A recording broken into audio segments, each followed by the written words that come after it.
Variant, standard, title, She was my boss. But that night, the only thing she commanded was my heart, part 1 inch. ID, 76214. She looked at me the way people look at something they shouldn't touch, and then touched it anyway. It started after everyone left the office. The hum of the air conditioner was the only sound left, low and rhythmic, almost like breathing. She was sitting at her desk, the last light of evening tracing her cheekbone, the reflection of her glasses catching the blue from the screen. Ms. Hartman, always composed, always measured, but that night, her fingers hesitated on the keyboard. I was there to drop off a report. That was all. At least that's what I told myself when I knocked. "Come in," she said, voice steady but quieter than usual. She didn't look up right away. When she finally did, something about her expression softened, a brief flicker, gone before I could name it. She gestured to the table beside her desk. "You stayed late again." I shrugged, trying to sound casual. "Someone had to finish the numbers." She smiled, the kind that doesn't fully reach the eyes but still pulls you in. "You always do." There was a pause then, the kind that doesn't feel like silence but like something holding its breath. I could hear the faint hum of the vending machine down the hall, the tapping of her pen, the faint rustle of fabric when she crossed her legs. I should have left after handing over the file. Instead, I stayed standing there, not moving. "You can sit, you know," she said without looking up.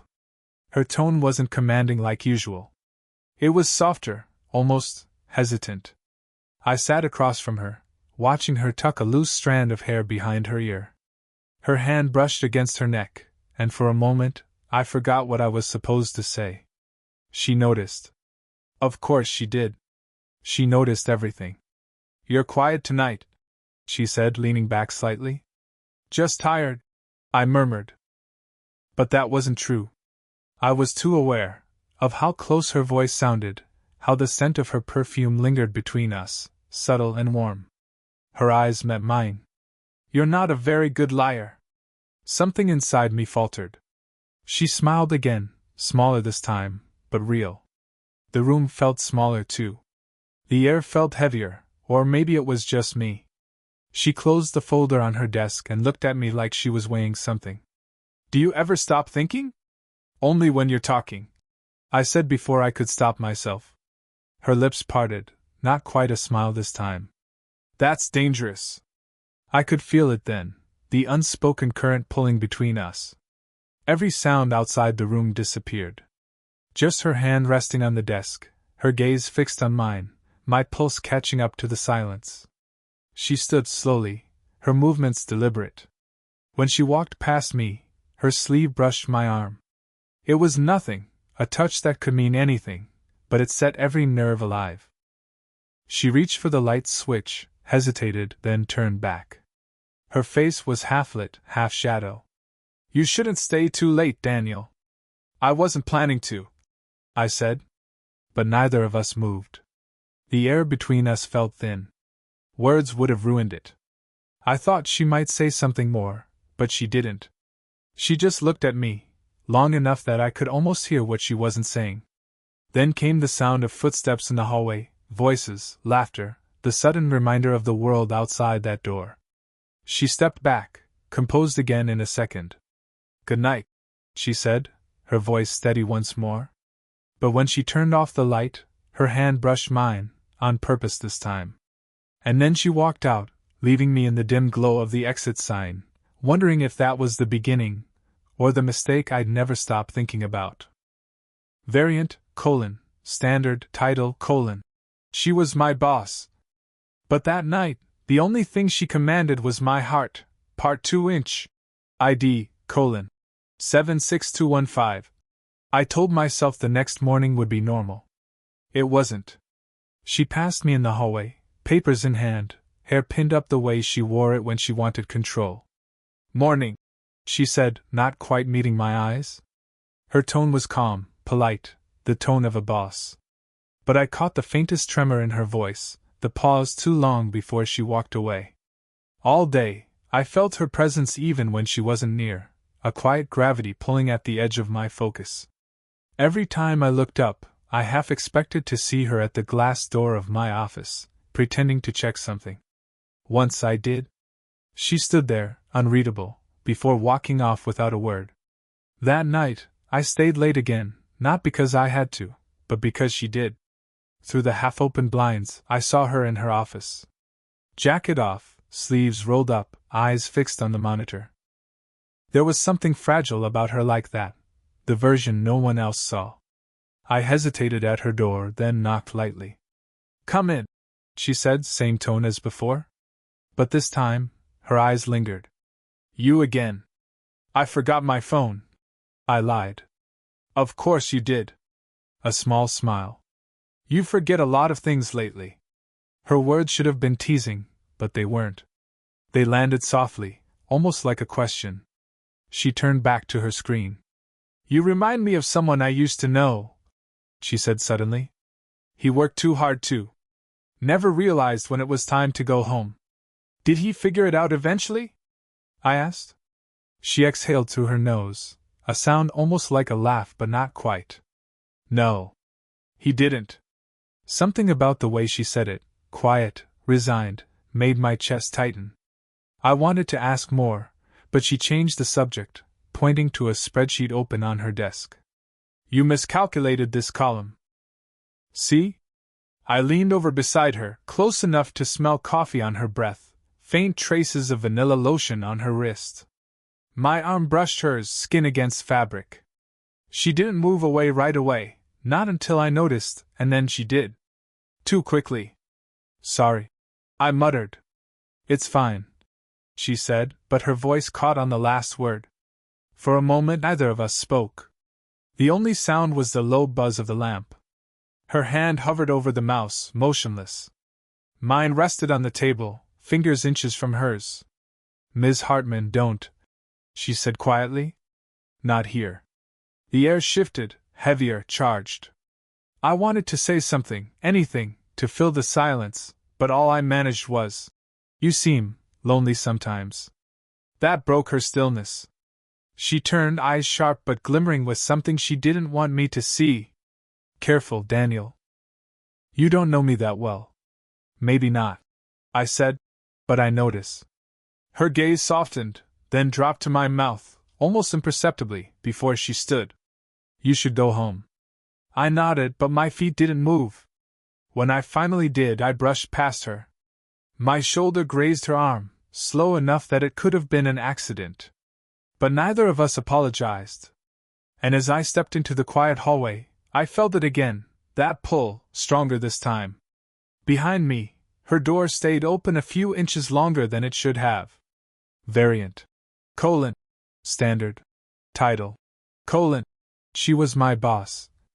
But that night, the only thing she commanded was my heart. Part 3. Inch. ID. Colon. 76216. By midweek, the air between us had changed. Every conversation was clipped, every shared glance lingered too long. She avoided the break room when I was there. I pretended not to notice. But pretending didn't work when she called me into her office again that evening. Her tone was businesslike. "We need to review next quarter's projections," she said, though her desk was already clear. I sat opposite her, trying not to look at the soft shadow beneath her collarbone, the loose strand of hair escaping her bun. We worked in silence for a while. The only sound was the clicking of her pen and the soft hum of the overhead light. My hand brushed the edge of her notebook by accident, and she froze, a fraction of a second too long before pulling it back. A knock at the door startled us both. It was Jenna from accounting. "Sorry, Ms. Hartman, just dropping off the expense forms." Her eyes darted between us, me sitting too close, her standing too still. There was a strange pause before she smiled awkwardly and left. The door clicked shut, and neither of us breathed for a moment. "She'll talk," I said quietly. Ms. Hartman's expression didn't change. "Let her. There's nothing to talk about." But the way her voice wavered betrayed her.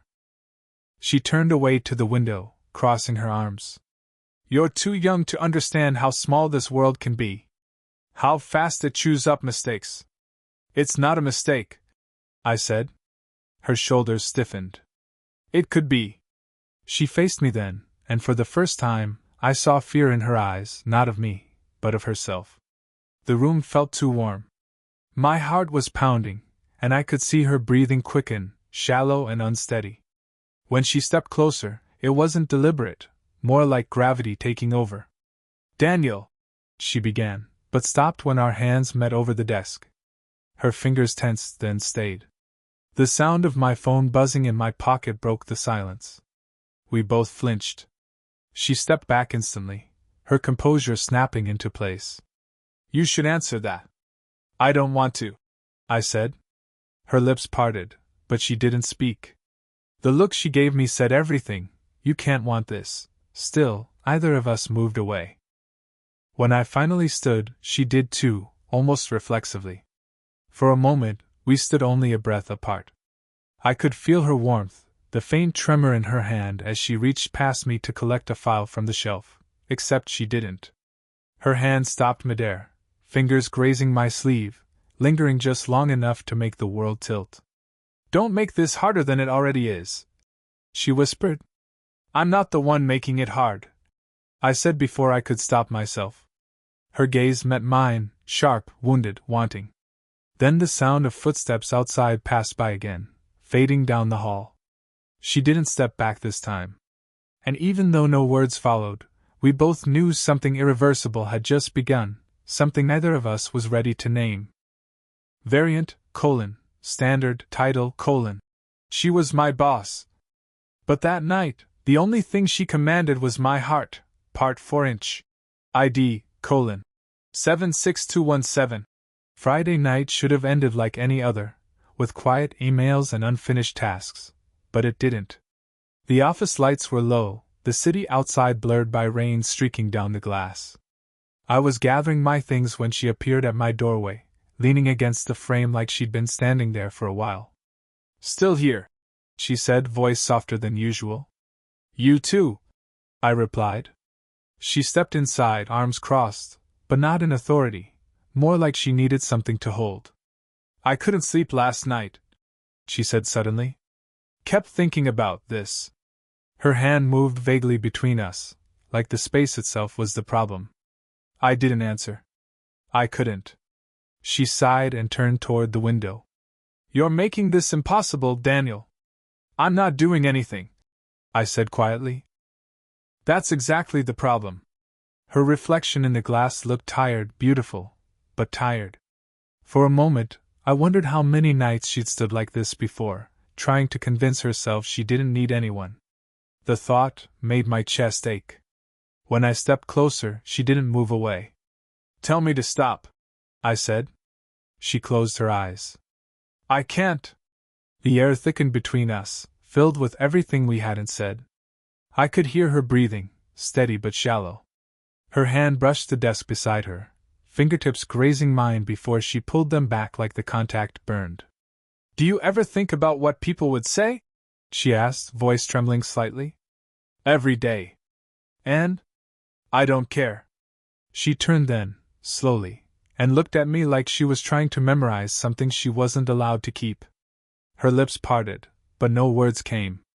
I reached out, almost without thinking, and tucked a loose strand of hair behind her ear.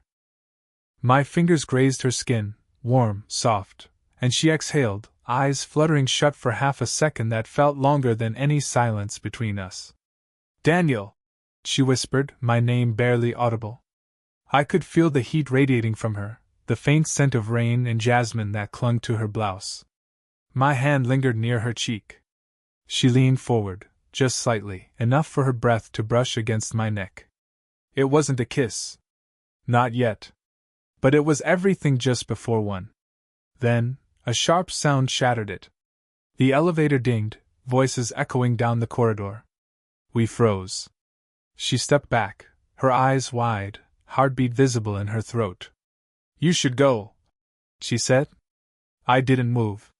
"Say you don't want this," I said, my voice barely holding together. Her eyes met mine, the kind of look that says don't make me lie. Outside, footsteps drew closer. She turned, brushing past me, her shoulder grazing my arm, and whispered, "Lock the door." and then silence. Just the two of us, hearts pounding, standing on the edge of something neither of us could undo. Variant, standard, title, She was my boss. But that night, the only thing she commanded was my heart, part 5-inch. ID, 76218. By Monday morning, everything between us felt sharper, like the air itself knew something had shifted. She avoided my eyes during meetings, spoke to me through other people, and yet, every time she said my name aloud, her voice faltered just slightly, betraying her. At noon, an email arrived. My office. Now. When I stepped inside, she was pacing. Her phone was in her hand, her expression unreadable. Did you tell anyone? She asked. The question hit hard. What? No. Of course not. Then how do they know? She whispered, setting the phone down with trembling fingers. Someone overheard us Friday night. Jenna mentioned something, a rumor. I froze. What rumor? She looked up, eyes flashing with a mix of fear and something else, shame, maybe. That there's something between us. For a moment neither of us spoke. The sound of rain outside filled the silence again, as if the weather remembered us. I'll fix it, I said. I'll make it go away. You can't, she said. That's the problem, Daniel. You can't protect me from this. The words stung more than I expected. Protect you? I didn't start this, but I won't run from it either. She stepped closer, shaking her head. You don't understand what I've worked for, the years, the looks, the things I had to prove twice over just to be heard. Her voice broke. And now, one whisper could undo it. I watched her, the woman who always seemed untouchable, and for the first time, I saw the exhaustion beneath the surface. Not weakness. Just someone who'd carried too much for too long. Why did you let me stay that night, then? I asked quietly. If it meant nothing, why didn't you tell me to leave? She blinked hard, jaw tightening. Because I didn't want you to. The words landed heavy, undeniable. She turned away, her hands gripping the edge of the desk.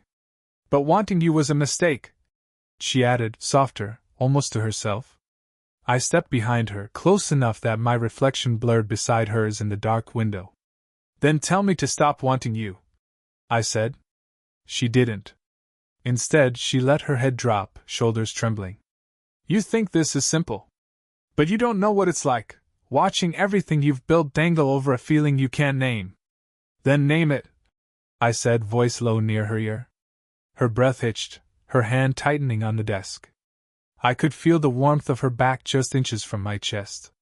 For a moment, I thought she'd pull away. Instead, she turned slightly, her face catching mine in profile, close enough for me to see the glint of moisture in her eyes. You make me forget myself, she whispered. The door handle turned. We both froze. Someone outside hesitated, then walked away. She exhaled, long and shaky, and looked up at me, half defiant, half breaking. If this continues, she said, we won't be able to stop. I swallowed. Then maybe we shouldn't. She didn't answer, just reached out, fingertips brushing my wrist. And for the first time, she didn't pull away. Variant, standard, title, She was my boss. But that night, the only thing she commanded was my heart, part 6-inch. ID, 76219. The rumor didn't fade, it followed us like a shadow. Every meeting, every shared glance, every pause felt like someone was watching. But that night, she called me back to the office again. Just to finish some paperwork, she said. We both knew that wasn't the truth. When I arrived, the building was silent. Her office light glowed through the frosted glass, soft and gold against the darkness. I stepped inside and found her standing by the window, her jacket draped over the chair, her hair down for once. You shouldn't be here, she said. Neither should you. She turned. Her eyes were tired, but they met mine without flinching. I've been trying to make this stop. I thought if I ignored it long enough, it would disappear. Did it? Her lips twitched, almost smiling. No. It got worse. I took a step closer. Then another. The air thickened, each breath louder than the last. She didn't move, not until I was close enough to see the faint rise and fall of her chest, the small tremor in her fingers. Daniel, she began, but her voice broke halfway through. I shook my head. You don't have to say anything. I do, she said. Because this isn't just temptation. It's everything I shouldn't want, and everything I can't seem to let go of. Her words cut through me, raw and quiet. I reached up and brushed a strand of hair from her face, fingers trembling just enough for her to feel it. She closed her eyes, leaning into the touch for a heartbeat before she caught herself and stepped back. Do you know what they'd call me? She whispered. Desperate. Foolish. Unprofessional. And what would they call me? I asked. Lucky? That made her look up. You think this is luck? No, I said. I think it's real.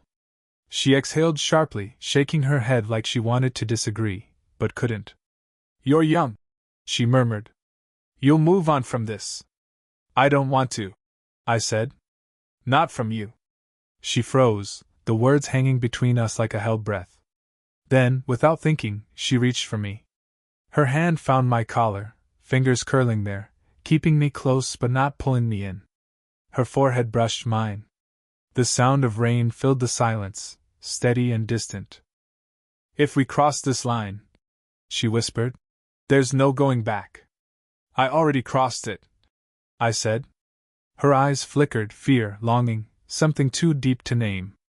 She leaned forward, her lips hovering inches from mine, her breath trembling against my skin. Then, she stopped. Her hands slipped from my collar, falling away like the last bit of restraint she still owned. Then stay, she said, voice barely a whisper. But don't make promises you can't keep. I nodded once, because words would have ruined it. And as the city lights blurred behind her, I realized that neither of us had chosen desire or distance. We'd chosen each other, messy, dangerous, and completely real. Variant, standard ID, 76220. Title, She was my boss. But that night, the only thing she commanded was my heart, part 7-inch. The next morning, the city woke up gray and quiet, but something inside me had settled. The chaos, the whispering tension, the what-ifs, they all faded beneath one simple truth: we'd made our choice. She was already in her office when I arrived, calm in that familiar way that used to scare me. Now I just saw the strength behind it. When she looked up, her eyes softened, a silent acknowledgement of everything that had passed between us. No words. Just a small, knowing smile. Close the door, she said. I did. For a moment, we just stood there, two people who had finally stopped running from themselves. The space between us felt different now. Safe. Unhidden. She sighed, a quiet, tired sound that carried relief more than regret. I didn't sleep, she admitted. Too many thoughts. Same, I said. But I'm not sorry. She studied me carefully, then looked away with a faint smile. You should be. I can't, I said. Not when it feels like this. Her eyes flicked up again, and something broke in her expression, the last wall between us. She stepped closer slowly, as if testing whether this peace was real. When she reached me, she didn't speak. She just rested her forehead against mine, her breath warm, steady. No urgency now. No hiding. Just stillness. I was afraid, she whispered, that this would ruin everything I worked for. And now? She smiled faintly. Now I think I finally remember what I was working for. I laughed softly. Control? Connection, she corrected. Her hand found mine, firm, deliberate, and our fingers intertwined. That single touch said more than anything else could. Outside, the rain had finally stopped. Sunlight pushed through the blinds, streaking gold across her desk, across us. The sound of the office beyond the door was distant, harmless. For once, it didn't matter who might see. We sat on the edge of her desk, shoulders touching, breathing the same air. The world would still talk. People always did. But for that brief, perfect moment, we let them. Because what we had wasn't scandal, it was clarity. I don't know what comes next, she said quietly. Neither do I replied. But I want to find out with you. She turned her hand over, lacing our fingers tighter. Then she leaned in and kissed my forehead, not possessive, not forbidden, just real. And that's how it ended, not with a confession or a chase, but with calm. With understanding. Two people who had finally stopped pretending that their hearts didn't already know. Did you enjoy the story? What kind of stories would you like to hear next?